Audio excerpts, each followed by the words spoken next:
You're listening to Tonebenders, the Sound Designers Podcast. Let's do this.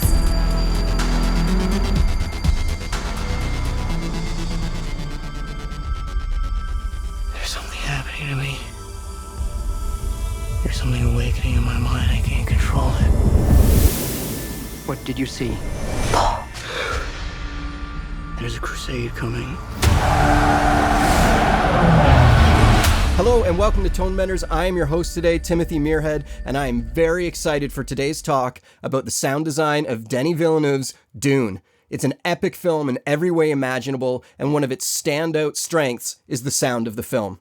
And today we're blessed to have three people from the sound team with us. First up, Mark Mangini, who is the supervising sound editor and sound designer on Dune. He's a 5-time Oscar nominee for films like Blade Runner 2049, The Fifth Element, as well as an Oscar win for one of my all-time faves, Mad Max Fury Road. This is his 4th appearance on Tonebenders. For a general rundown of his career, you can check out episode 68, and you can hear one of my favorite episodes in episode 169, where Mark hashes out the best and worst of audio tropes used in film sound. That was a really fun one. Welcome back to the show, Mark. It's great to see you again. Thank you. It's an honor to be back, Tim. Oh, wow. Thank you. Also joining us today is Theo Green, who was a supervising sound editor and sound designer on Dune. He also worked with Mark on the soundtrack to Blade Runner 2049. This is his first appearance on Tonebenders. It's great to meet you, Theo. How you doing? It's great to meet you. Thanks for having me on. The third in the trio is Dave Whitehead, the sound designer on Dune. You have heard his work on previous films like Arrival, District 9, and the Lord of the Rings films. His first appearance on Tonebenders was 8 years ago in our episode 27. He also sent us a great message for our 100th episode. Welcome back to the show, Dave. It's great to hear your voice and see you again. Thanks for joining us. Kia ora, Tim. Kia ora, everyone. Kia ora. Excellent. So let's talk about Dune. I was lucky enough to see this film at the Toronto International Film Festival. Denis Villeneuve was there and did a talk afterwards. And I left the film on a high, just with a million questions. It's epic in every way. Before we get into the kind of details of this actual film, you, Dave, are in New Zealand. Theo, Mark, you're in LA. How did you go about just working together and synchronizing schedules and such like that? How does that work? Well, it wasn't all that complex. It should come as no surprise that modern technology can bring us all together pretty quickly. We communicated by Zoom quite often, and Dave would receive the same picture deliveries that Theo and I would receive. We would send Dave briefs on where we wanted to focus his efforts after Theo and I having spent that time with Denis and Joe Walker, our film editor. And I didn't feel a distance. Dave? We're quite used to working from a distance like this, and Mark and I have worked on several projects. But it was really cool getting cookies from Theo and Mark, like sounds to sort of inspire or and we just back and forth on things. So we sort of carved up the film so you know who's working on what. You come up with a version. We have a great template to start off with. And then editors know what their, tracks that they're laying their specific sound on. And it all comes together. I would say also great first assistance and that great sort of setup of people transferring the picture and making sure those things are available. It's a really, really good system that we had, I thought. How did you go about hearing what the other half of the equation was doing? Like, how were you sharing your sessions and such? When I was designing bits and pieces, because I'm working in individual predubs, so predubs say A through, P or whatever it is, or design predubs and effects predubs, I would just crash out 7.1s of each of those elements. So let's say spaceship, ornithopter engine, different tech, landing gear, that sort of thing, impact. So 7.1s of those sorts of things so that Mark can quickly assess and Theo can assess what's been done. They can give notes, and then we back and forth that way, rather than sending all the elements, which you're going to probably rework after getting notes and that sort of thing. I guess maybe to answer your question in a different way, Tim, what we did not do was a granular set of reviews with Dave, and we never did live reviews in that sense. Theo and I would decide upon, okay, let's give this to Dave as a task. We trust Dave enough to go off and do it and then send it. And this is when he'd send the crash downs. So there was no need for maybe, a live Evercast kind of high fidelity back and forth. It was just, here's some notes, and back came some really great stuff. But vice versa, I'd also loved getting stuff from Theo and Mark and hearing things that I hadn't heard and being really blown away several times. That's what I love about this process of not being in the same building sometimes. It's just those surprises that you get. While it might have been novel to have Dave working remotely from us at first when we started work in, later part of 2019, by the early part of 2020, all of the people who we've been working with in one space were all working from home and everything was virtual anyway. So, we'd already got something of that system set up working with Dave. And then as soon as the pandemic hit and lockdown started and Mark and I moved our studios back home, and we still had a couple of sound editors working for us, working from home. So that we had to come up with a slightly revised version of how we were going to distribute everything. But otherwise, it seemed like actually a very good way of working. I kind of want to continue working that way. Me too. I agree. Ditto. Out of an abundance of caution, and I'm curious to hear it from Dave specifically, because we were doing so much remote work, I recorded all the briefs that we did with Denis and Joe, something I never do. But I thought that there might be some kind of filter in a Zoom relationship versus that in-person kind of, I can run into Theo's room and say something or hear something. So I would record our briefs, which would often last 2 or 3 hours, and then I would carve them up based on responsibilities, and I would send Dave kits of, here's what Denis just said about the worm, or here's what Denis just said about the ornithopters. And I felt like, I'm always worried that, my brain has its own filter and I hear things a certain way and I get it wrong. I misinterpret what a director says often. And I felt like, well, hear it from the director himself. That's so funny. It really is. Different humans interpret things different ways, and I do the same thing. I misinterpret things, and so getting those notes from Denis was crucial. You can hear something in the inflection of the way something's received. Is there a bit of trepidation or a bit of joy in their voice?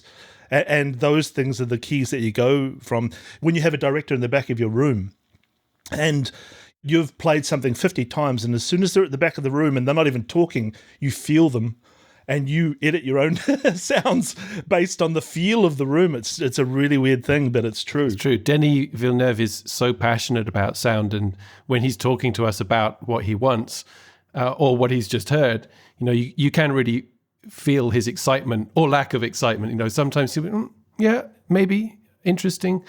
And then sometimes, that's it. I deeply love it. That sound. So, yeah, it was a really crucial way of communicating to the team. And Denis also has this, real passion for giving specific ideas for us to run with. Sometimes he would imitate a sound, like if you're not in there in the room with him, hearing that imitation or having a good recording of it, you really miss something which is a very direct intention that he's communicated. I think there were a couple of times that he was imitating sounds, and we used that as the basis. I can't remember what it was, but there was definitely something that I was working on a sound based on his mimicking. Yeah. Yeah, which is really cool. I did that once on Fury Road. One of the rare times I became very frustrated with George, or George with I, and we ran a section at the very end of the movie where I've forgotten the character. Rictus rips the engine out of the war rig as it's about to crash, and none of the sounds that we made actually worked for him. And I said, George, what should that sound like? And somebody was rolling tape or a video camera and he made this really silly sound, and we just put it in the movie and it stayed in. That's amazing. Classic. So Theo, I believe on Blade Runner, you were on board really early in the picture editing process. Was that the same for Dune? Did you head over to Budapest while production was still happening? I did, yes. Although, this time Mark and I and Dave all knew that we'd be working together. So even though I went out there to Budapest, 3 months or something before Mark and I sat down together and started working, I sent all of those initial sketches of things that I was doing to Mark so that he could start getting his ear in and knowing what sort of resources we were going to need and start finding sounds. And so we were kind of already working together, even though I was out there and Mark was in LA. But I think the thing that was really useful for both Denis and Joe Walker, his editor, is that when you're working on a sci-fi movie, well, I wouldn't like to call this movie exactly a sci-fi, but a movie that has elements that don't exist on the world that we live in. An editor can't just grab, sound of bus passing by or whatever. He needs a spaceship passing by. And if he grabs that from some sound library, it's going to be, it's going to be a trope. And if he's then communicating that to us, we're going to be influenced by that trope, and that's not a good thing. So he always likes to start. It's the same thing with, temp music. If someone puts a temp track in and then hands that to a composer, you're already limiting his parameters. You're already kind of giving a suggestion that might actually not be a good path. Same thing with sound designs. Sure, if it's something based in the real world, I think an editor can kind of, quickly grab a bunch of stuff from his sound library and give a director an idea of where he's going with it. But the second that you've got an ornithopter taking off, a worm bursting out of the sand, whatever it is, shields, he needs to both communicate the tone and the idea to the director, and also it informs what he's doing in his cut, the timing of the cut. And we also had the VFX team out there who were just doing their very first iterations of things like the shield, the worm. And Mark and I were getting to see those very, very early iterations. And then quickly, once Dave started up, passing them on to him. That enabled us to start designing things like shields, ornithopters, things that had rhythm. And those rhythms informed not only the cut, but what the VFX guys were doing. So especially in the case of the shield, where I think we'd just seen a few frames of maybe this kind of thing, but it certainly wasn't a developed effect. We then started spotting the areas where we thought the shield should activate and make a sound. And by passing that to Joe, getting Denis' feedback, and then passing those early ideas to VFX, the VFX team were able to start animating a much more refined version of the shield, using the rhythm of the sounds that we'd given them. And indeed, on everything, whether it's the voice, the worm, the shields, the ornithopters, there has always been some kind of insight that Denis has then had, some way of enhancing the meaning of something, some way of adding extra meaning or extra explanation using the sound. And that's just the kind of stuff that you can only do when sound team comes on that early and works alongside the editor, the VFX. Otherwise, we're just kind of coming in late and applying a layer of plaster to everything. Whereas in this case, we're genuinely interacting on a story level. We're helping to tell the story. We're helping the director explain things without the need for scenes of exposition. People standing around talking about, how the shield works by this. You've got to get the blade in slowly, and then. So it's a storytelling tool, but it only really works that way when we are allowed in at the level where they're still figuring the story out. I think that's awesome too, because it means that you're actually you're on the playing field. You actually have someone from sound in there helping to give creative, ideas into how things can be solved, and it's a real gift. I mean, it's so often it's not happening in a lot of films nowadays where the production will have sound on that early. Absolutely, and indeed, I think even at the script stage. Mark and I were reading before they even started to film. And Mark, I know you can speak to some of the ideas that you had for, getting a linguistics specialist involved in coming up with languages. I had done this on several films. After having read the script, I realized that Fremen needed to, the Fremen language, Chakobsa, should be something interesting and something that was not made up on the spot or a last minute sort of, writer taps it out the night before on his laptop. It wanted to have all the rich history that's embodied in the book. And I remembered David Peterson, and I remembered admiring his work on Game of Thrones. And he had also worked with me on one other film. And I when I had my first meeting with Denis, it was my first suggestion or question, what are we doing with the Fremen language? It's not represented in the script. It's simply a bracket and, what the English would be.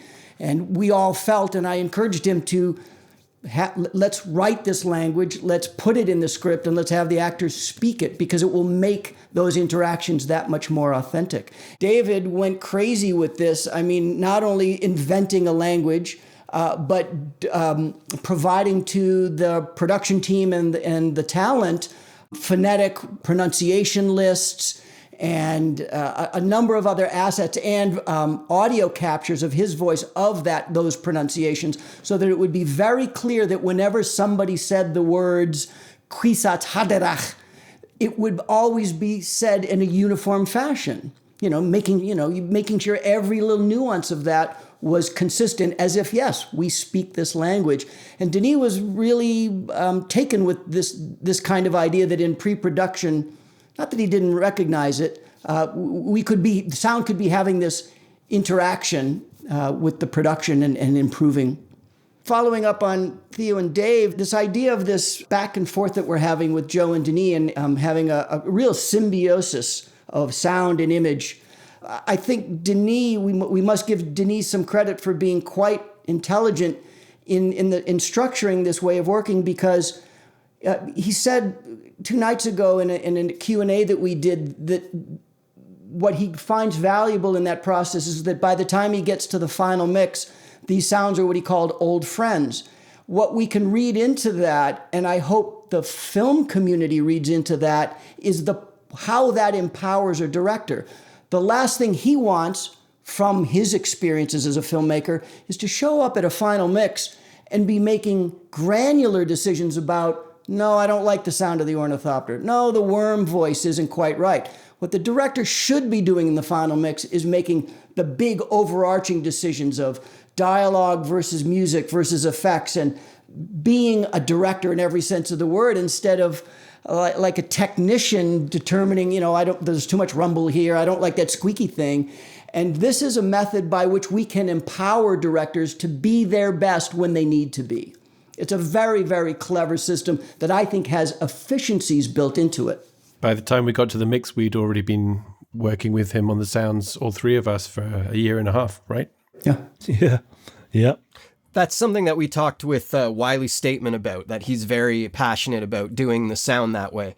And I think that the idea, someone brought up earlier, the shield. So if anyone is not familiar with this element of the story, there's a shield that is like a personal armor, but it's an invisible power shield that people can turn on and off throughout the film. And when it first appears within the film, I instinctively knew that something had been done, because there's no way that sound and visual could have matched that well if the sound team came on at the end of the project. Like the sound, the way it flickers is exactly how that sound works. Because it was animated to it. That's why. Exactly. Like that it feels different. It feels more real because of what you guys must have done, because it would have been impossible to just be given those graphics at the end and come up with something that worked that well. And also, the way that it's used to do storytelling, because part of the plot is that with enough pressure, you can get through that shield. Yeah. But that's never explained in the actual film. It's just shown, and the way the sound changes as the blades are penetrating the shield tells us all that. And it's a really impressive use of sound for storytelling. And I'm really glad that you told me that, because that was one of my questions for you, is how the hell did that work out so perfectly? Theo, can I cut in for 1 second? I want you to tell this whole story, but I want to get back to Tim talking about the piece we did on tropes. we were in the middle of working on the shields when I added the one about force fields, which is one of the tropes that I talked about. Yes. Because it was one of the rules that we set for ourselves of a sound we wouldn't do. You see this cocoon, this glowing cocoon that surrounds something that protects them. We weren't going to do the traditional buzz hum thing. Theo, please take it away. Yeah, well, I mean, the function of the shield is, first of all, it explains the whole kind of Dune universe in some ways, why they don't have guns and why they're still fighting with swords in the future. It's like there is this reason they've come up with a shield that can protect them against bullets, against any fast-moving objects. The one thing it can't do is protect against a slowly slipped in blade that could prove lethal. And, it's one of those things which in a different type of movie, someone would have explained it. And in a Denis Villeneuve movie, things are very experiential. You don't ever have those scenes of exposition of someone explaining the world. You're just dropped into it and you have to figure it out. And sound is definitely one of those very strong tools where you can do that. So I'll come back to some of the details of the shield if you like, but the thing that really impressed me was that once we come up with a basic sound, Denis was still like, okay, but they're in a training. There's Paul training with Gurney Halleck. How do we communicate that the shield has been breached? I tried all kinds of various sounds. Dave was working on various sounds that would be like the sound of knife cutting through the shield. And, every time we came up with some great sounds, but it was still, Denis like, I need to make it clearer. And it was he who came up with the idea. Perhaps this is a training version of the shield, right? So it has some kind of built-in alarm. We should have like a dee-dee-dee-dee-dee. And that's just to help the user as they're learning how to use it. Also, he came up with the idea of perhaps at that moment the shield flashes red. So, there's one of those things where having the material from us in the sound team enabled him to develop further ideas, pass those back to us, pass those to the VFX team, etc., etc. So, yeah, that's why I think Denis Villeneuve's films are so great at world building. He's able to pack all of this information into a scene like that without you ever feeling that you've had a whole bunch of technology explained to you, which is always the most boring part of a movie. But yeah, so a little bit about the shields. We basically had... I started off... Okay, so I love this technique of putting sounds into a granular synthesizer, something which is able to, split a sound up into tiny little pieces effectively. And I kind of think of it a lot like the sound equivalent of what they do in VFX with a particle engine anytime they want kind of, dust particles or something. They don't go rendering each little piece because it would take forever. But if you can shatter a sound into 1,000 little pieces and still have some kind of control over how many pieces, how much they're spinning around, etc., it's a super useful way to create that idea of a cloud of particles. It's a technique that I'd used in Blade Runner 2049 for kind of holograms appearing and Elvis glitching and various things like that, because it has that feeling of something assembling or particles. It's a very easy effect to achieve with a granular synthesizer. So starting off with, actually, it was a recording of a submachine gun where I just filtered everything out, and so you didn't hear anything except for this sort of throb. And I put that into the granular synth, and it was making it kind of like thousands of little purring kind of... And it had like a nice... It felt like the air was throbbing around the user.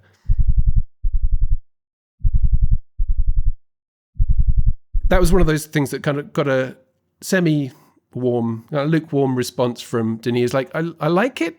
It's the right direction. It's not quite dangerous weapon-like enough. This is something that's kind of... It's not a perfect technology. It's something which it feels like, you could break it at any minute. It's something which is kind of doing its best to repel, but it's not by any means perfect. And I guess I always try and think of how the physics of something works. It's the same with how does the physics of a worm traveling under sand work? And we'll come to that later, I'm sure. But how does a virtual thing around your body have the power to repel, a sword cut or a bullet? And to me, the idea was it's thousands of little particles. It's as if it's sort of making the atoms around you kind of coalesce into a hard patch when something's coming at you. So working with that granular synth, I was just sort of messing around. There was a certain moment where, how when you cut a waveform right in the middle, it clicks, right? I mean, when you play something back and it's not being proper, it hasn't got a nice little fade on it, just click. So the same thing's going on in a granular synthesizer. It's basically taking a little slice of audio. And if you don't set it correctly, then the clicks just go off the scale, especially if it's like a bassy sound. So it was an accident. At some point, I recorded a version of it where there was just like a shower of little clicks. And even though, like, technically speaking, that's something you normally want to avoid, I did play it to Denis kind of half, not sure about this, but have a listen.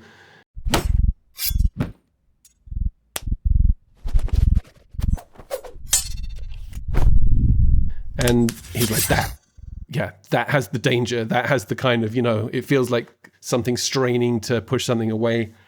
That's kind of the main clicky sound that you hear with the shields. And we kind of made different versions of that to go with different uses of the shield. Like you also see a shield around the entire spaceships in the scene where the base is destroyed by the Harkonnens.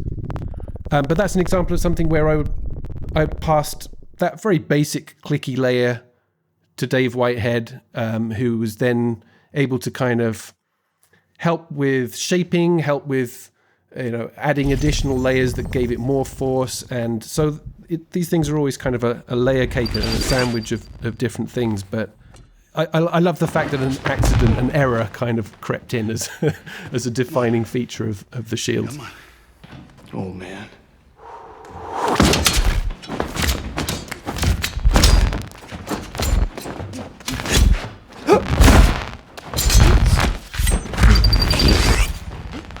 The slow blade penetrates the shield. It was a cool era, though, and it's really great to respond to something like that. I love glitches.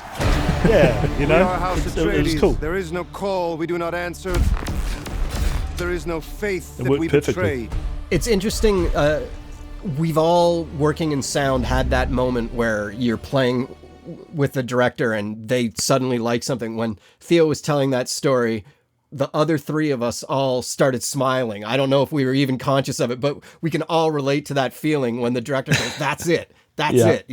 It's such a great feeling when Especially you get when that. you're kind of like, I'm not sure if this is terrible or good, but yeah, that's nice. Yeah, it's always makes your day when that happens, for sure. It actually really helps, too, when there's such great choreography. And Yes. I think that was so well choreographed, the fight. And it makes it easier to make it sound good. And that brings me to another point. I mean, the choreography was so sharp and precise. One of our first passes working with, additional sound editors as well was, we want to put the whooshes on the swords. We want to put the kind of the impacts on every move. But it was Denis who was like, we hear these big swords moving and clanging. It's got less dangerous. Somehow, if you take those away and we just have the tiniest little wisp as it goes past, and when they actually touch, just the tiniest tink, it's not, the heavier you make it doesn't necessarily make it more dangerous. So we started focusing on different things, not so much on the traditional moves and clings and clangs and sort of sing, shing stuff. We started going into what it sounds like real close up to someone when they're making an effort, So we recorded certain efforts very, very close up and made little cuts of and just try to respond to that tight choreography, basically. And became much more dangerous as a result.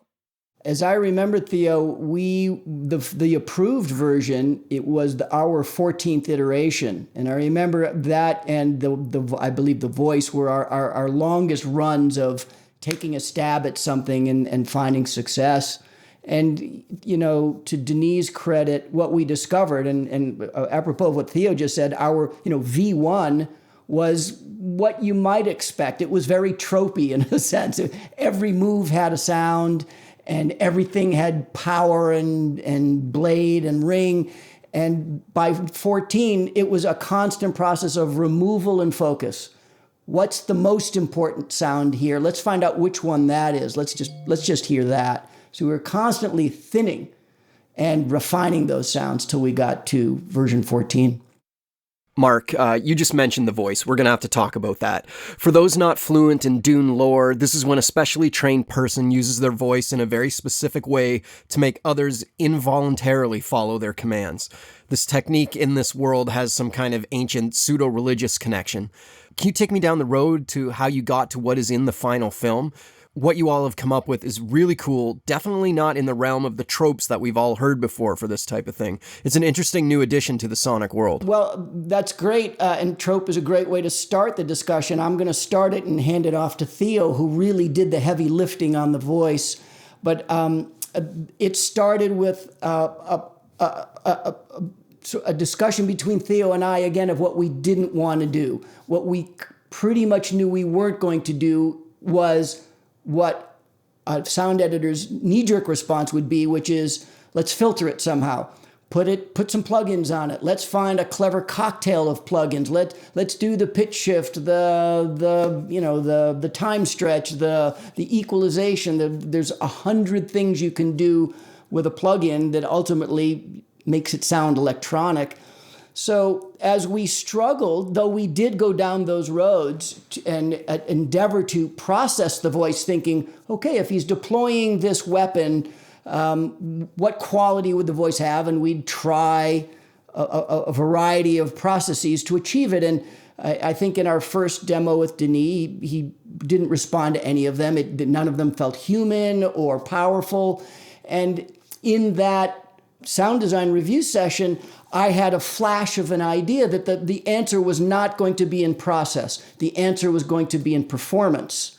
And I pitched this idea of, what if we revoiced Paul, not with Paul's voice, but we revoiced him with a woman of great stature and power and authority who spoke for Paul as if he summoned an ancestor.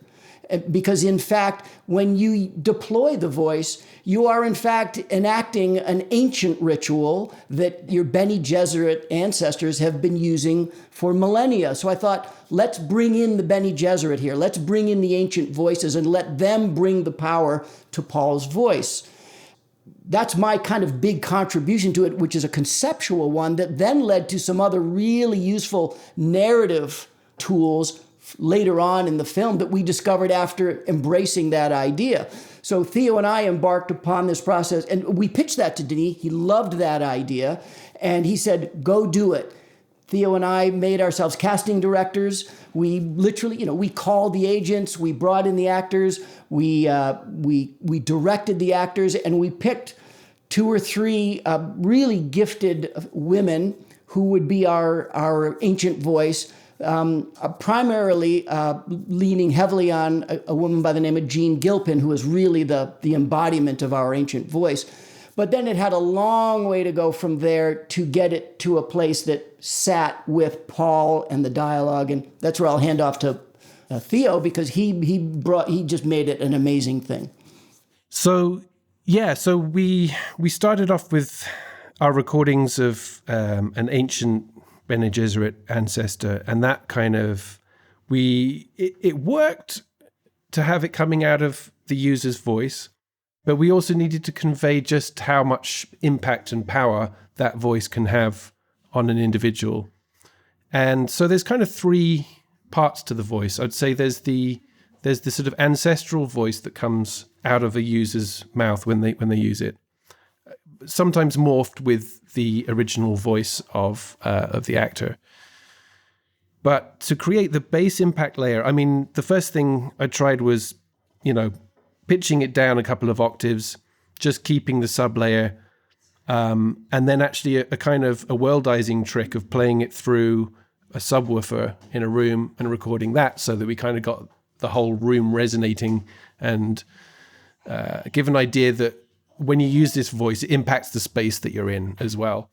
And that leads us to the third part of it, which is really you hear the atmosphere kind of sucked out of the room when someone's about to use that voice. So yeah, I mean, it's the uncanny sensation of the atmosphere disappears, and that sort of also puts you inside the head of someone. I think when the air disappears from the room, it's the bass impact that's generated when someone uses it that gives you the sensation of this is some kind of irresistible force, and it's the sort of ancient voice of an ancestor that communicates that this is the channeling of some sort of ancient skill. But then there was, again, here we go, there's another layer that really Denis added when he was sat with Joe Walker, and this really only came in right towards the end, a couple of weeks before we mixed, or even into the mix. And and that was how proficient a user of the voice is. That we hadn't really developed a way of communicating that there is a difference, that Paul's learning to use it. Right at the start, we see his mother trying to train him, and we hadn't quite resolved what a weak use of the voice would sound like. We tried just making that bass layer a bit less, and it didn't really communicate what we needed, which was that it can sort of work. You have Lady Jessica, played by Rebecca Ferguson, in that early scene. You see her kind of in her mind passing the glass of water, and then she realizes that she hasn't actually done it and she hasn't quite been tricked. But it's quite a long sequence that plays over. So it was Joe and Denis who came up with this brilliant idea of sort of slipping the sync of those different elements, so that actually you see Paul say, "Give me the water," and you hear just the bass coming out of his voice, and then you hear the ancestral voices in her head later. The whole thing is all about sort of slipping the sync. So that became the language of someone trying to figure out how to use the voice.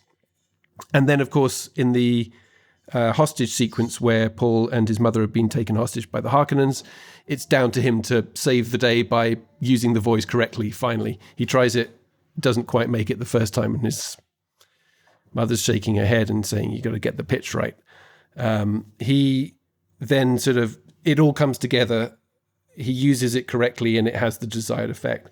But before that, we've had it demonstrated by the Reverend Mother Mohayem, who uses it on Paul, and it's an absolutely weaponized version, thunderous, completely in sync. But again, it's one of those things where Joe Walker, as an editor, is able to come up with a visual equivalent where he showed in that sequence where the Reverend Mother commands Paul to come and kneel, and she does the pain box test with him, the Gom Jabbar.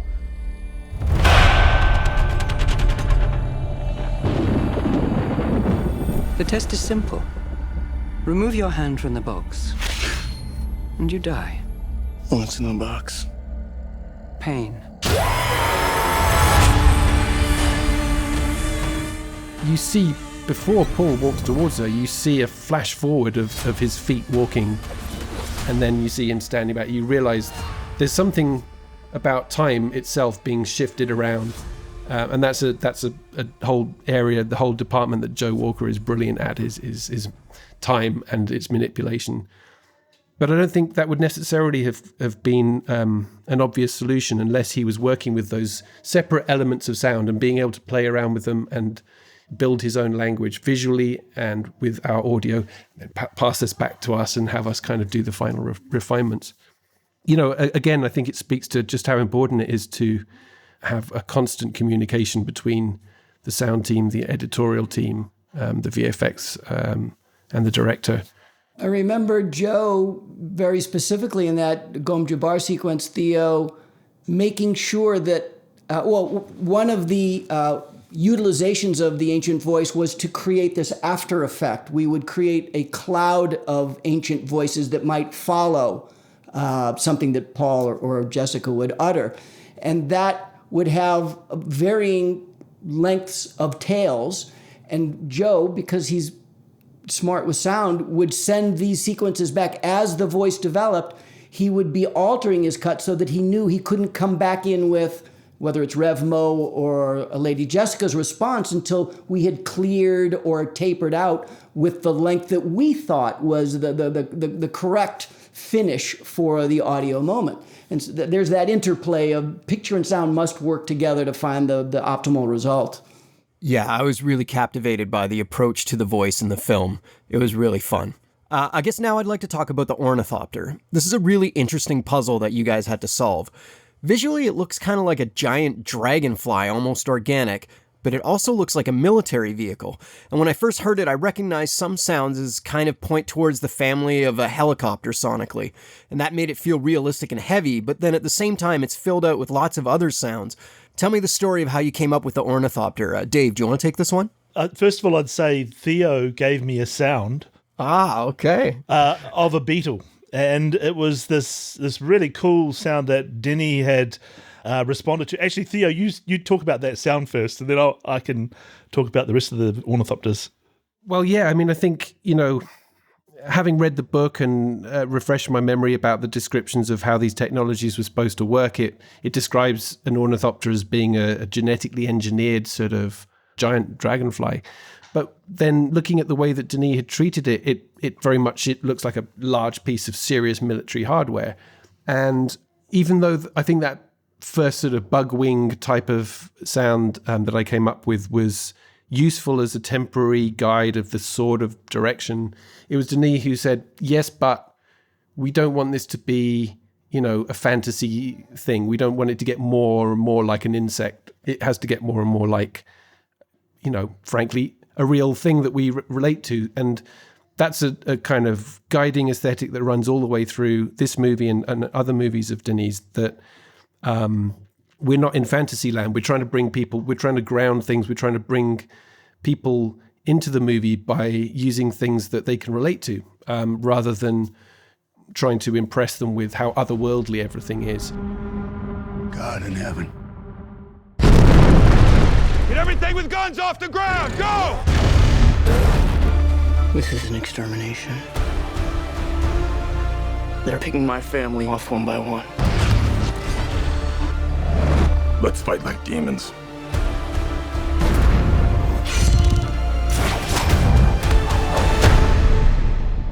So, in a sense, he was like, don't make it too different from a helicopter. Sure, its wings are beating rather than revolving, so that's going to give it a different rhythm.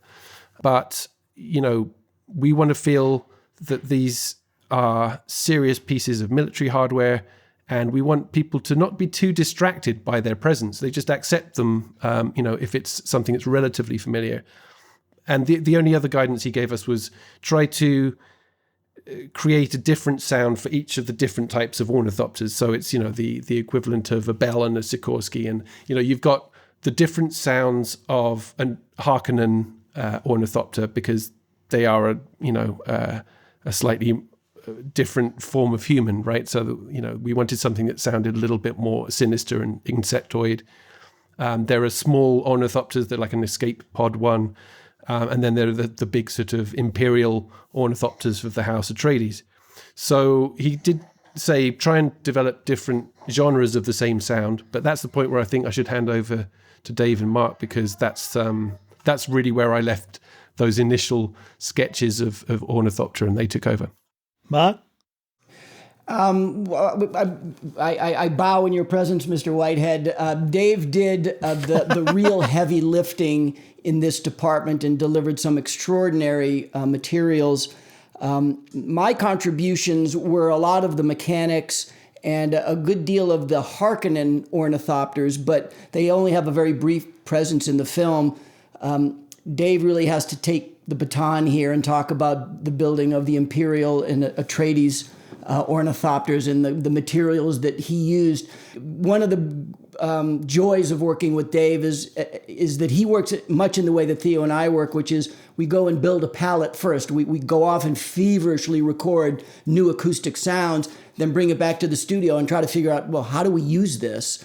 And Dave was constantly feeding me his raw elements and some of his processed elements, even before he designed the finished idea of the ornithopters, and I would use those for the pieces that I would work on. But Dave really gets the award here. Well, I mean, really my process for something like that is to sit and just develop as many textures, taking that initial sound and then thinking, okay, how can I emulate that? How can I speak of a helicopter without being a helicopter? So you've obviously got wing thwops. You've got to get that sound. How can you get that best? And it really was recording as many things that spoke of that. I bought a giant fan that's still in my shed and stripped it back, and we put microphones on the back of that, and we recorded thwops at different speeds. It went right down to slow speeds. I took the fans off and connected other things to it, so it was thwopping around. I recorded didgeridoo, and also Theo had some didgeridoo and also some bull roarer, and we call them pureruhua. It's a Māori instrument as well, but we recorded some of them as well, and they have a but if you get right on the wingtips, it goes, it's really quite cool. So you take little pieces of that, take little pieces of my cat purring, an old cat that I had that died, and it just gave a beautiful sort of a sound. We attached a whole lot of tent straps and a whole lot of strappings, like you tie your load down on your trailer outside in Wellington here in 120, 140k wind, and put them really close together, and they vibrated with a real in the wind, so recorded that as well. Those were my favorites. I stole those constantly for the Ornithopter. Yeah. Interestingly, that was something which it was one of the very first descriptions that I remember Denis giving of what he wanted it sounded like, that something very tight flapping in the wind. Amazing. I didn't get that note, but that's really cool. And then from there, Mark had some B recordings that he had, which was for the Harkonnen stuff that he passed over to me. And then tools-wise, for this, I really leaned heavily on using GRM Freeze to actually get little pieces of these sounds and have them loop backwards and forwards, and you know, it creates, and you can change the pitch of them and that sort of thing, and then run it through a whole lot of other processes. But it was a great way to be able to get really good loops of modulating sort of wing flaps and flutters and drones. And really what that developed then were the wing flaps for the outside, for the different species of, you know, Ornithopter, if you want to call them species. And then the drones for the inside as well. Say, inside the Harkonnen vehicles, we really went heavy on the wasps and bees and those sorts of things in order to give it that sort of dark vibe. I mean, the lighting was green in the thing. They look more alien than humans. So, you know, you go there, and it really speaks of them. And then with the Atreides ones, it was really about really trying to capture that sound. We needed a lot of range with that particular Ornithopter because of the amount of scenes and the important scenes that it was in, flying off into the distance, approaching from the distance. And then so I was using Traveller, I was using Sono Animix to get proximity, to get that kind of distance, and then lots of, you know, Slapper by Cargo Cult. And then also, from them as well, I was using another plugin for the soundies that are listening to this, Envy, which is an amazing plugin, which, you know, you've got a wing flapping, and all of a sudden I can grab some wind and make it flap in exactly the same way by stealing the amplitude of another sound. So that was an absolute amazing thing. But Hey Dave, what did you use for Doppler shift? Sorry, I don't mean to interrupt. I used several different things. So I used Tonstrom Traveller. Yeah, Traveller. That's what I used. Traveller's the best. For all of mine too. And I used waves, and I also used sound particles. So I used all three. And the thing is, all of them did something very different. And the thing is, like, when you're trying to create the sounds of, and also just EQ, you know, just EQ and using, you know, volume and recording out things. And yeah, so it really was a real fun exercise. And okay, I kept listening because we've got an airport that's, you know, our house is really quiet here, but the airport is about 1.5, 2 kilometers away. And you can't, at night, it's completely silent. You hear nothing. But I can open the window and you just hear that distant modulating planes and things. And every now and then when I was trying to really think about how the pad for the Ornithopters sounded, I'd just open my window and have a good old listen. And, okay, what am I hearing? Okay, you know, slaps in the distance, things modulate. You see a plane, but you can't hear it. And then the wind blows, and all of a sudden it blows off in the wind and it kind of wafts on the breeze. And, you know, that's the sort of thing you want to try and emulate when you're trying to create a landing pad sort of thing. Now, those were some of the most, my favorite recordings of yours were the distant, you know, as if there were an Ornithopter base 2 kilometers away, and they were running exercises. And not only is Dave constructing individual Ornithopters out of tens and hundreds of components, but now he's building many Ornithopters into a distant field as if you were near a military base. And those were gorgeous, the way they wafted in and out. And the best one was really during Elysium, another film, I bought a couple of vibrators and was using them to record guitars on my old dobro and that sort of thing for the ship and that. And then so I went to the old vibrator drawer in the shed and everybody has one. and got out the koto. I had a koto and a cello and used them for those. The cello is the one that really got those distant ornithopters. But it's just it's texture, and the thing is, like, it's nowhere near the close wing flaps that you hear when it's really close. But with a helicopter, you know, when you're inside it, you can't hear the wings, the rotors flopping at all. All you hear is, you know, it's a different sound altogether. But you go outside and you hear it flies over it. You hear a high pitched sound. It's like it changes constantly. So that was. It was a real pleasure to do that stuff. It was such a cool. My favourite sound though was with.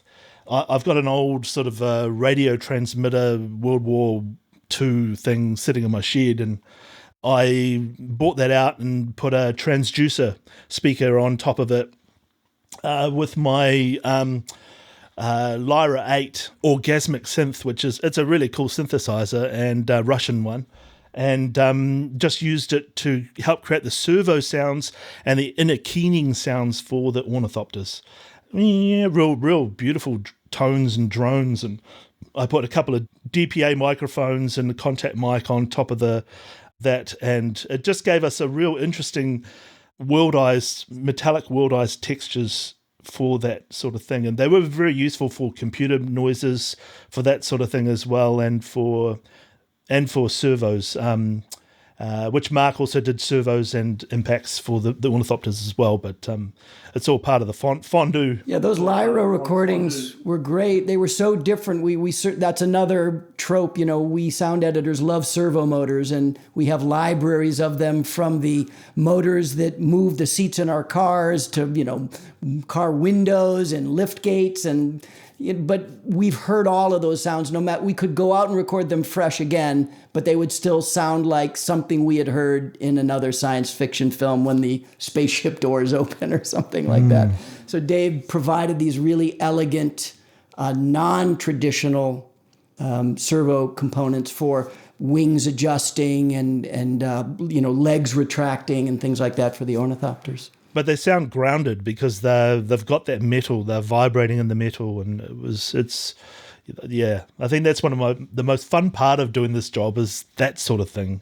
It's the discovery I'll never forget, of something. Dave, I don't think I told you this, but when we first played back Reel 4, when the Atreides Ornithopters lift off from Arrakis to go to the palace, there's a moment where they're just leaving frame and they retract the landing gear, and one of those sounds was there, and Denis, shrieked in joy. I deeply love that sound. Doug Hempel raised it dutifully. Yeah, classic. Well, I'm learning that Dave's shed is a magical place. It's got a drawer full of dildos. It's got old fans. You have no idea. Actually, Russian keyboards. I must say, the other thing we did, these guys went out to the desert and recorded an incredible desert, which you should talk about as well. But I didn't have a desert. My son and I, who was the assistant at the time, we went up and recorded a beach when it was blowing about 100k wind on the beach, and I destroyed one of my Roland M10s, getting sand blowing over the top of it, and it was really great stuff. But I set up a mini dune in my shed. I bought a giant paddling pool from the hardware store and took it in there, and a whole lot of sacks of sand, and I've still got sandbags all in the shed I've got to get rid of, and then was sort of throwing sand around the room, and the shed, it's still got the pool in it. I've got to get rid of it.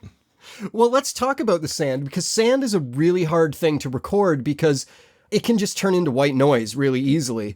How did you all tackle the sand for the film? I wanted to just bring up one thing, because I remember that the movie pretty much opens with a shot of the sand shifting and moving and wind moving, and the spice kind of granules are sort of floating around out of the sand.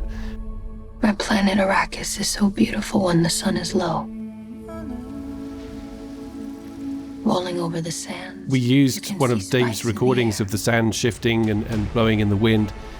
But to give the idea of spice particles, that was one of the very, very, very few, if not the only things that I think went into the film that came straight out of a synthesizer. I had these just tiny little square wave particles. You know what a square wave sounds like, and it's this, I mean, literally like a grain of sand is a cube. It somehow kind of conveyed little crystals floating around in that sand without even having to really have it noticeable at all, just very, very low in level. It kind of colored the recording of the sand and gave it just an extra little texture. And one of the great things that, Doug Hemphill, the re-recording mixer rather, did was to bring those little particles into the Atmos system and have them literally floating around the theater. And that was one of the things that kind of distinguishes the presence of spice. But yes, the whole kind of, what a sand dune sounds like was an amazing starting point, because we'd heard Doug Hemphill's recordings of sand dunes groaning. Not all of us were aware that a sand dune can sing, but as they move naturally, as their sort of banks of sand move around in the wind, they emit these deep groaning, moaning songs. So we knew that we had to get out to a desert and record on real sand dunes, because clearly, instead of just being like the regular earth that we generally tread on, a sand dune is a resonant body. It's like a musical instrument. It's like a drum skin or a guitar body or something. You just need to trigger it, and it's got this whole sound of its own. So yeah, Mark, myself, two sound recordists, Eric Basta and Charlie Campagna, headed off to Death Valley and started burying microphones in the sand, hydrophones as well, and recording above sand at the same time, and walking, doing body falls, rolling. Actually, I chickened out of the body falls and rolling. Mark, I gave my pound of flesh for this film, I can tell you. I'll record. Thank you, Theo. But yeah, and one of the best things that we tried. I mean, we were dragging things around to give the idea of the motion of a sandworm. But we have this technology in the movie that the Fremen use to lure the worms, and it's like a sand thumper, they call it. And we thought, okay, this is the perfect way to record that resonance of the underground of the sand. They also have the concept of drum sand that they talk about in the film. At a certain moment of the film, when Paul and his mother are being chased by a worm, we hear that they've accidentally kind of called the worm by treading on this super resonant sand that sounds like they've treaded on a drum skin. So we're like, okay, well, this is one of the few things that's supposed to be on an alien planet that we can go out and record on Earth. So we had one of those people who come out with us, Eric Basta, took a giant sledgehammer to the sand, and we had hydrophones and protected microphones buried underneath the sand, varying distances from the impacts. And pretty much that is the recording that you hear when that sand thumper goes off. And also some of those impacts are used to give the idea of treading on and running on drum sand. So yeah, it was an extraordinary discovery, really, that sand dunes are completely have a world of their own that you can hear both above ground and underneath. But I'd never stood on a sand dune before, and I was reading the script and thinking, I need to know what that feels like. And of course, going out to Death Valley and standing on a sand dune, you kind of get the experience of being on an alien planet as well. So we kind of came back from that with all kinds of, personal experiences that we were able to translate to what the atmosphere of a sand dune would be like. And also, we took it pretty seriously that you can't just do Foley on a sandbox for someone climbing up a deep, powdery sand dune. It's just not going to sound right at all. It's going to be like crisp, crunch, crunch. And instead, what we heard when we were climbing up those sand dunes was almost inaudible. It was very, very deep powder, really. Didn't sound like crisp sand at all. It was very powdery, in fact. Yeah. Very unlike anything I'd ever heard on a Foley stage or in a sandbox at a playground. It had a very, very different texture. And whilst we had, a wonderful Foley team go and record sand as well. I mean, what we sent them in the way of our research informed what they did, and that enabled us to blend their recordings with what we were doing. But yeah, we kind of went method and did the whole sort of sand walk like the Fremen do and recorded it. And a lot of those recordings ended up in those sort of those sequences where Paul and his mother are lost in the sand dunes. We have some rather comic video and photographs from the desert trip that would show Theo or I or Eric or Charlie walking and miking ourselves, with a microphone down by our feet as we're endeavoring to just put together a small library of what we thought the really authentic walking in deep, deep sand would sound like. I like the idea that, like, doing a recording session out in the sand, you got to carry all your recorders, all your microphones and everything, and then you guys are all arguing over who has to carry the sledgehammer. I'm not carrying the sledgehammer. So one thing that, along the idea of sand in the film, is the idea of the ambiences of the different planets. And even within one of the main planet that we're on for the whole film, we go into different parts of it, from like a city to the desert. But the ambiences are telling a lot of the story as well, because when we go to the Harkonnen planet, it's very clear that it's a different type of world just based on the ambiences. How did you come up with the sounds of each planet? I can tell you, at least for Arrakis, I spent most of my efforts on making the sounds of the desert, building winds and atmospheres and airs up from recordings we had made in the desert, and as well as recordings I had made on my own, and endeavoring to give them some kind of personality that wasn't just white noise and wind. Theo, however, made some very memorable and disturbing sounds that we would all have a laugh about for the Harkonnen world, because he had found some tortured children or something. I laid down a track of just horrible torture sounds. I remember editing it together very quickly and then just making a completely wet reverb of it so that you really couldn't distinguish what it was, but it was just some distant, really, I don't want to know kind of going on in the background. And that's the Harkonnen world. We assume that they get their kicks out of torturing and all kinds of other horrible stuff. We don't necessarily have to watch what they're doing, but lovely to know that that's what's going on behind the scenes.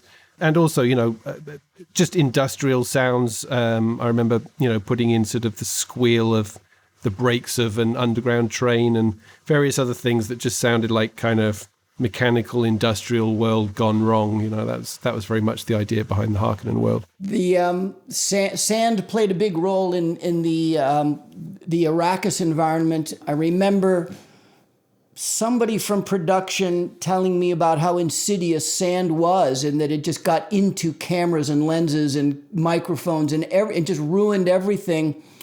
And we came up with this notion that let's embrace that as best we can and embellish small sounds to give this impression that if a door opened, there was a little bit of sand in the hinge. If a hatch opened, a light dusting of sand might trickle off the edge. And these are some of the really delicate textures that Andy Malcolm and his team at Footstep Studios contributed in Foley. Though we had recorded some elements like that in the desert, Andy really brought it to life by, custom manipulating it to picture whenever it was appropriate. And so that, of course, creates a sonic differentiation between the Harkonnen world, which has no place in the desert. Okay, we got to talk about the worm. Go, go, go!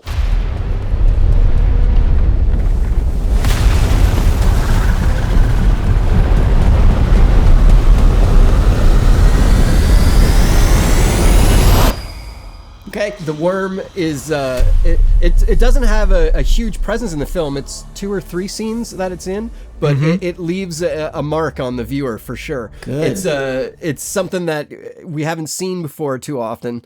Do you want to talk about the voice of the worm? How did that come about? Well, firstly, Denny really didn't want to have a monster, your classic roar, didn't really want to have something that comes up and goes, he just didn't want that. So it really was such a massive, massive thing, such a massive creature that, it's almost the sort of thing where if it opened its mouth, it'd almost have its own weather system inside. I mean, sort of. So, we kind of went down that path of, when it opens its mouth, it's like a wind, giant wind coming through it. You have sand falling off it because it's, and also it's bailing. So it has these giant bailing, like a whale, bailing sort of teeth and sand sort of coming off them and them knocking together. I think I explored the sounds that Mark and Theo recorded with the moaning sand. So there was definitely some of that going into there, and also the dragging sand that they did, the dragging material on the sand that they did in the desert. And my son and I, we also did some of the similar stuff. And that some of the elements that I made for that, these guys made bits and pieces too, but were just those pushing through sand, moving at a fast rate and being sort of, rippling. You imagine a giant hill appearing in front of you. I mean, if you look out, people don't have hills at the windows, but imagine a hill racing towards you and what the earth would sound like if it was moving towards you at a fast rate and it was trying to make sand sound interesting and not just like white noise, but kind of ripping and rippling and that sort of thing. But then the vocal, we got really quite lucky with that one. And actually it was kind of just an accident. I just kind of, Mark said and Theo said to play with a vocal of sorts and see what it could come up with. And I played with the idea of a whale because it was quite massive and vocoded a little piece of whale so it sounded more like clicks, and then pitched it down almost 98%, like massively, like a whole hell of a lot in SoundMiner. So that might actually be, was that 3-4 octaves or something? But anyway, and then treated that heavily, and it came up with this gunk, gunk, gunk, gunk, gunk, gunk, sort of a sound, and we call it the gunk gunk, or these guys called it the gunk gunk. That's what we nicknamed it. But the thing is, I only made like 2 or 3 because I just didn't even think anything of it. I thought, it's just the sound, and it's like the first time. The biggest rule when you're working in the sound is if you make something, keep your chain and make 50 or 100 of them, because if someone likes it, they're going to want to be able to choose one and that sort of thing. And this was one of those ones where I put something in it. I'd made like about 5 or 10, and luckily I'd kept my chain and went back and made a bunch more. Not that it vocalizes a lot, but no, only once at the end of the movie. And it's like, it was just like, how does it make a vocal? What's in its body? What's the cavity? Is it just some sort of shift of air inside it that's sort of gung, gung, gung, gung, pushing out? Or, does it have a vocal cord? I'm not sure it does, but, it's sort of like, it just has to feel attached to that, its body, you have to make it feel attached to it, and it felt kind of right. And crucially, it was a dry sounding gunk. It wasn't like a gurgly, wet, gross monster, which another thing which we really, really wanted to avoid, because this is the driest animal on the driest planet ever. So that had been in the brief, in fact, from Denis about the dryness. And in fact, that was why he threw out some of our earliest tests, because we started instinctively with the gargly sounds like lions and tigers and elephants, and anything that suggested moisture, that was not going to work. One of the great things about the gunk is we realized, hold on, this is how they would communicate with each other in the same way that a whale has, a way of communicating over vast distances. Of course, a sandworm must also be able to call another sandworm, and then, it was the fact that we'd already laid down the idea of the sand thumper as a way of attracting. Exactly. And it's like, that's why it attracts them. Of course, it's like the Fremen have designed something that mimics the sound of the sandworm. It's our duck call. Exactly. It's our duck call in space. There you have something which just sort of, again, explains something without words about the whole planet and the ecosystem. So that was just like one of those moments where a sound absolutely nailed it and absolutely tied in with everything else that we'd been building. That's really funny because I heard your thumper sound that you'd done, and I don't think we'd actually talked about this, and that was why I was looking to make a gung, gung, gung. And so, that kind of happened serendipitously, but it, it was good, a happy accident. That was an early win that I didn't think we would ever get. That literally happened within the first few months of sound design, a sound that I imagined and had massive anxiety over that we would be on for years. And it was so successful, and I'll never forget Denis' reaction to that. We got I deeply love this. That it was so good, and the worm had not been fully animated. They animated the throat, the larynx, or whatever those, things are at the back of the worm's throat, and animated to Dave's gunk, gunk, gunk, gunks. That's awesome. Mark, when you were on another episode, you talked about getting the attaboy from people, and there you go. You got one there. we certainly did. I hate to say it, but Theo and I were experimenting with lots of things, and we had made several presentations and weren't leading to success. And I remember, Dave, you sending the gunk gunks at the last minute on a Tuesday morning that we were going to have our demo session. And I had played through Theo's and my various iterations to note with no success, and remembered, Denis, wait, one more thing. Not sure about this one. It's a little different. What do you think? And of course I was, he just, deeply love this, going in the movie. Classic. That's awesome. Maybe we could talk, we touched on this a little bit, but I maybe there's a few more words to have on it.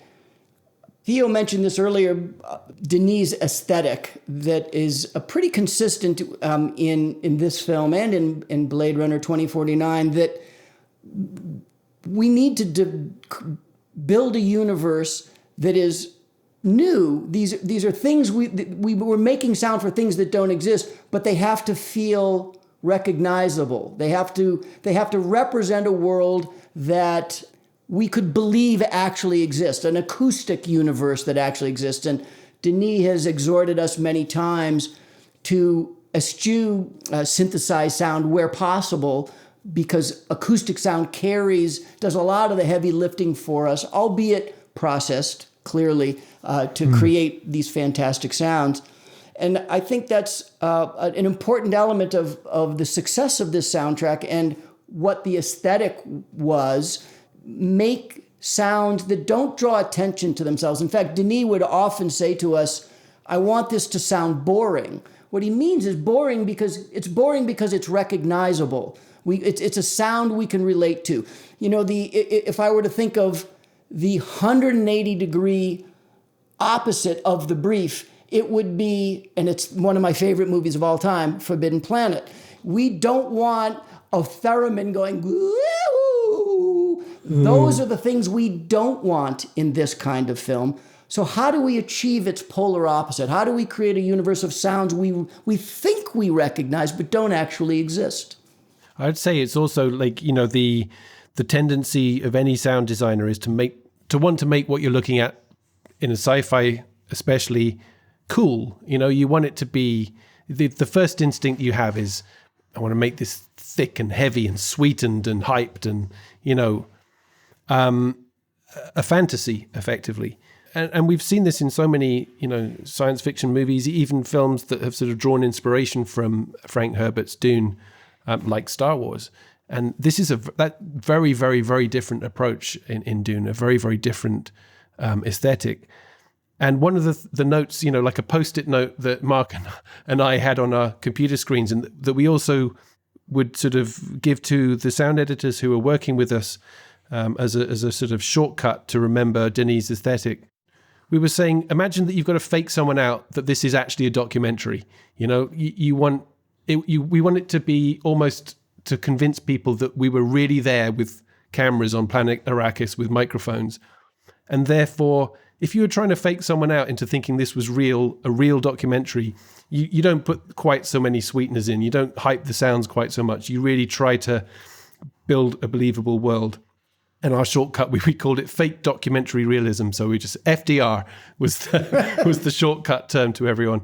But I think that's really helpful because, a lot of the people working with us had just been working on, let's say, a Marvel movie or something where the aesthetics are very different. And it's the most important thing, I think, when you're working with a visionary director like Denis, who has a very singular vision of how the sound should be, that the whole team understands that they're not trying to hype the sounds. They're not trying to make it sound as cool as possible. They're just trying to make it as believable, as lived in, as real as possible. It's a difficult reflex to fight against because we spend our lives, certainly here in Hollywood. I don't know, Dave, what the aesthetic might be in New Zealand or what it might be like in London, but here in LA, the aesthetic is hype everything up. Guns have to sound like cannons, and cannons have to sound like atomic bombs, and atomic bombs have to sound like some.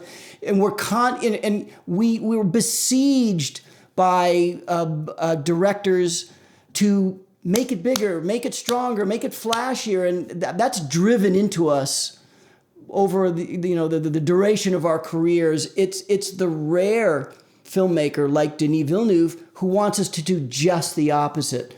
Pare it down, strip it back. Don't draw attention to yourself. Make me believe I'm in this place. And so we encouraged our sound editors, who were also empowered to design, to create many of the elements that the three of us didn't have time to create. And as they'd present elements, we would ask them to use this filter. Does it meet the criteria? Does it sound like a documentary film? I think adding to that is, you need to find the rules of your world. You need to find out, okay, what is the science behind this thing that I'm working on? And in knowing your own science to the science fiction, you get to understand it deeper, and you get to create a sound that is wrapped around that. Conceptually, it's sound in your mind, so it's easier to make a sound to something that you understand the concept of. For example, the Ornithopters or the voice. You created a mythology for that voice, which you believed in, so you created a sound for it, Mark, and Theo, and so therefore it's easier for you to understand how to achieve it. And so it's the same with the worlds. Once you understand the rules of the world and all the technology, then your job becomes fun. And this sort of film allows that space and that experimentation to discover depth to those sounds. Theo and I spent a fair amount of time crafting the sound of the desert mouse, the muad'Dib. And as would be an instinct, we were looking at things, like anthropomorphs, hamsters and guinea pigs and mice and things of that nature, and attempting to mold those sounds to create something that felt like the desert mouse. And Denis seemed to be relatively happy with one of the things we had come up with. I think it was the guinea pig material initially that was kind of cute and squeaky, until after one weekend when Joe Walker, our film editor, had been perusing YouTube a little too much, and he stumbled across a really lovely video made by Danny Connor, a zoologist who I believe lives in Scotland. I hope I don't get this wrong. And she's a nature photographer as well and videographer, and she had stumbled across an abandoned family of baby red squirrels in the forest. And she captured a very brief snippet of them on video, making the cutest of noises, and just something we hadn't heard before. And Joe rung me Monday morning saying, "You got to look at this video. What do you think?" And I was like, "I've never heard anything like that." And I got permission to chase her down, and we licensed the sounds, and it's right out of the box, I think. Theo, did you do anything? I know you ended up editing those bits. Did you do anything to the red squirrel? Just cleaning it up, because it was a real world recording, but and in the desert everything was silent around it, but otherwise it's verbatim that recording. Well, all the work you did paid off on this film, because it's a really fun watch. I've read in the trades that we're not sure when or if part 2 is going to be taking place, but my fingers are really crossed that comes soon, because I want this story to conclude. The only thing I can add to that is, having spoken to many of the significant players in that process, they have all said the same thing. If this version does well at the box office, there will be a version 2, or the part 2. And all indicators are that European box office has exceeded expectations. I presume if US box office exceeds expectations, we can look forward to that. So people listening to this, if you haven't seen it yet, go out and see it, because I want to see part 2 badly. No. Go out and hear it. Yes, exactly. Go out and hear it. Exactly. Go hear a movie Thank you, this Mark. weekend. Thanks a lot, everybody. This has been a great talk. I really appreciate it. Pleasure. Thank you. Thanks so much. Thank you. Wow, that was a lot of fun. Big thanks to Mark, Theo, and Dave for sharing all that with us. Thanks also to you for hitting play and giving Tonebenders a listen. We do this show as a labor of love for the audio community, and we'd really appreciate it if you could take a moment and help spread the word if you enjoyed this episode. You can tag us on Twitter or Facebook. It would be great for an episode like this to find as many ears as possible. Also, a massive Herculean thanks to Florian Ardeline, who edited and mixed this episode. It was a monster to take on, and he did a fantastic job. Please look him up and give him a follow. Florian is a field recordist, sound designer, and re-recording mixer based in Bucharest, Romania. You can hear more of his work on his website, florianardeline.com. Connect with him on Twitter at Florian Ardeline or on LinkedIn at Florian Titus Ardeline. Thanks again so much, Florian. You are a massive help. This was a fun episode, and I can promise we have a bunch more that live up to this one coming up, so keep an eye on the Tonebenders feed. You will not want to miss what is coming down the pipe soon. So for Mark, Dave, and Theo, thanks for listening. Talk to you soon. Tonebenders is produced by Timothy Muirhead, Renee Coronado, and Teresa Morrow. Theme music is by Mark Strait. Send your emails to info@tonebenderspodcast.com. Follow us on Twitter via @thetonebenders and join Tonebenders Podcast on Facebook. Support this podcast. You can use our links when you shop with Amazon or B&H, or leave us a tip. Just go to tonebenderspodcast.com and click the support button. Thanks for listening. Are you looking for more audio-related podcasts to listen to? Tonebenders is part of the Audio Podcast Alliance, featuring a hand-picked selection of the very best podcasts about sound. Be sure to hear the latest episodes from our friends in the community at audiopodcast.org.